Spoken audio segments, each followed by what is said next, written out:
I recently read Defy the World, which is a sequel to Defy the Stars, and they have both defied my expectations. I know, I hate myself too. But what I hate even more is that nobody is talking about this series. I've barely seen any booktube videos about it, and I don't know why. Maybe you guys only like reading fantasy books where the girl is forced to marry an emotionally abusive guy, or you only like reading series where there's a love triangle stretched out across 3 to 4 books. But when there's an actual healthy and respectful relationship, y'all be sleeping on it. That's some good tea. Before I dive into the story, let's just talk about the cover because what the hell is this? There's like a million editions for this book, and apparently I got the dumbass edition because there's this Walmart Spider-Man hanging upside down in like the middle of clouds. Like, are they dead? Is this heaven? The booktube community needs to start a petition for publishers to stop using stock image models in book covers. It's 2018. We shouldn't be doing this anymore. It never looks good, and most of the time it's not even accurate. The main girl is a dark-skinned Latina. Why does she look like Becky from the block? She is a highly trained military soldier, and he is the most powerful AI in the universe. And these people look like they came out of Abercrombie and Fitch. I'm confused.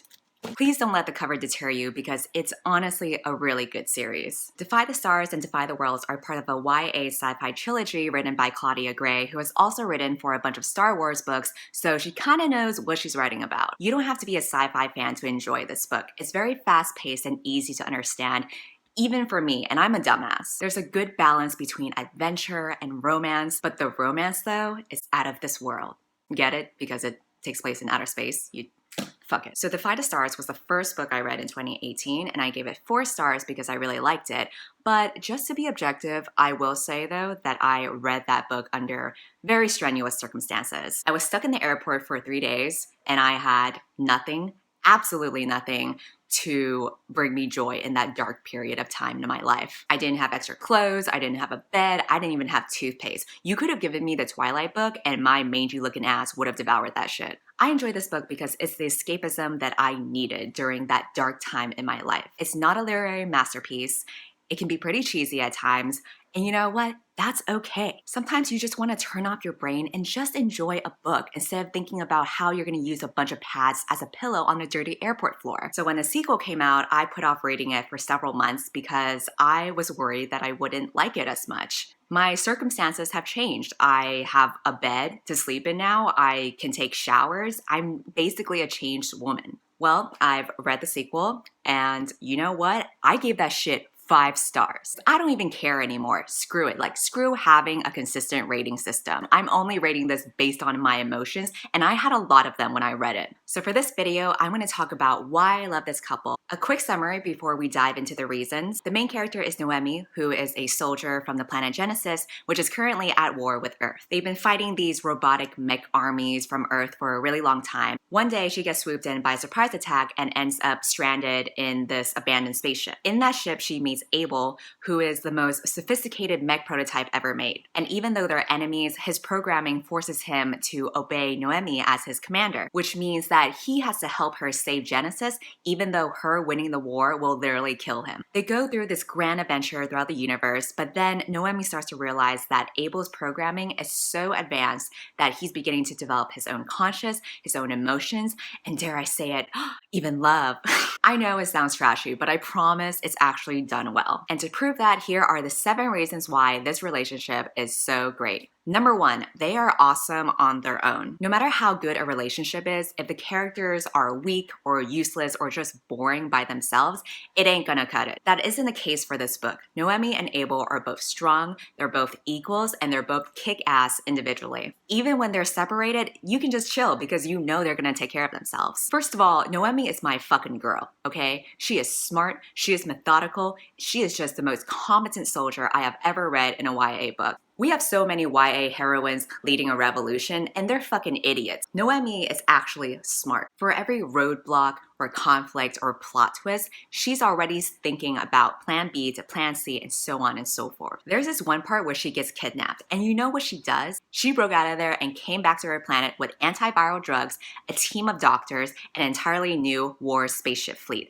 That is how you get shit done. But she's not this cold, emotionless character either. She's very emotionally intelligent, and she's super passionate about saving her planet. And then there's Abel, and because he's a robot, he tends to miss social cues and say really offbeat things, or unintentionally act kind of arrogant or cold, but he's never mean about it. It's really fun to see his awkward personality start to bloom. He just becomes so sweet and so compassionate, and he gets really in tune with his feelings and just wants to explore them even more and just punch toxic masculinity in the face. I love that a male character is so in tune with his feelings and really takes the time to think through over it instead of, I don't know, punching a tree or something. Number 2, their romance builds up gradually in a way that makes sense. There is no insta-love here. They come from enemy planets, so obviously it takes them a while to build up trust. We've had characters from enemy countries that fall in love after 2 pages.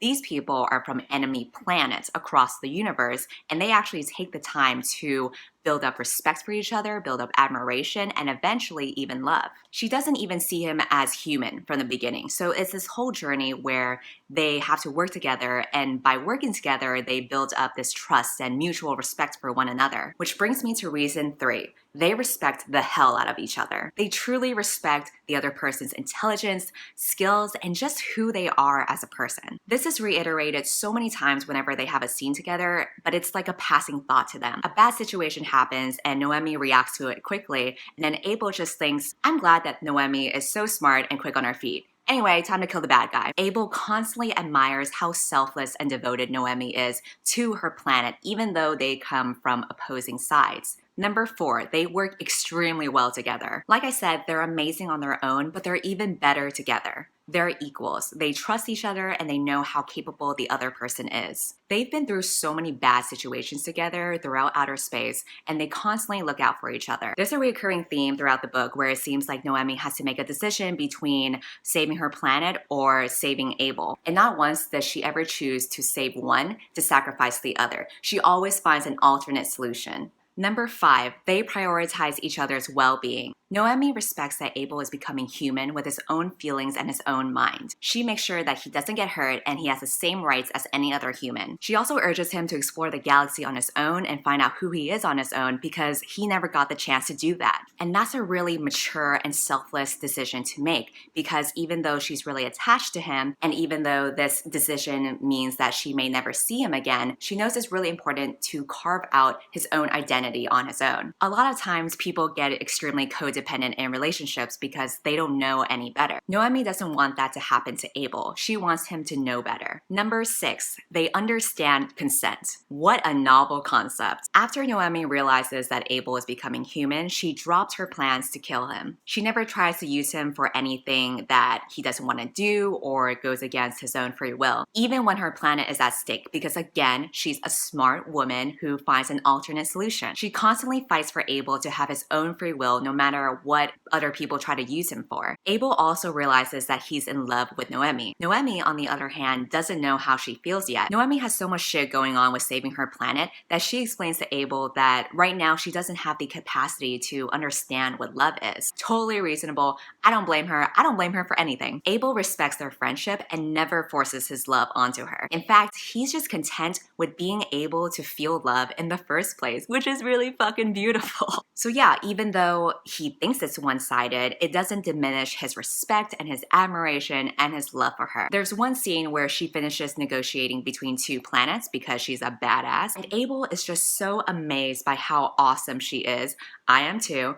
And he leans in to kiss her. And right when you think that he's gonna kiss her, he pulls back immediately. He apologizes right away just in case she feels uncomfortable and acknowledges that she's not ready yet, which is frustrating but amazing because he knows consent more than actual humans do in books and in real life. Number 7, they communicate through moral differences. This is the most surprising thing to me because even couples in real life struggle with this. They have a huge moral difference in the second book because there's another mech that gains consciousness, and long story short, his consciousness is kind of fucked up. Abel develops an emotional attachment to that other mech and believes that it is worth rehabilitating. Noemi, on the other hand, thinks that mech is totally dangerous and should be killed. It's a very complicated, morally gray area, and they are just on opposite sides of what they believe in. But instead of betraying each other or disrespecting one another's beliefs, they actually talk about it. Again, what a novel concept. Noemi apologizes to Abel if her comments had hurt him and reaffirms that she has never seen him as lesser than her. She explains very maturely and very reasonably that she just doesn't think this mech is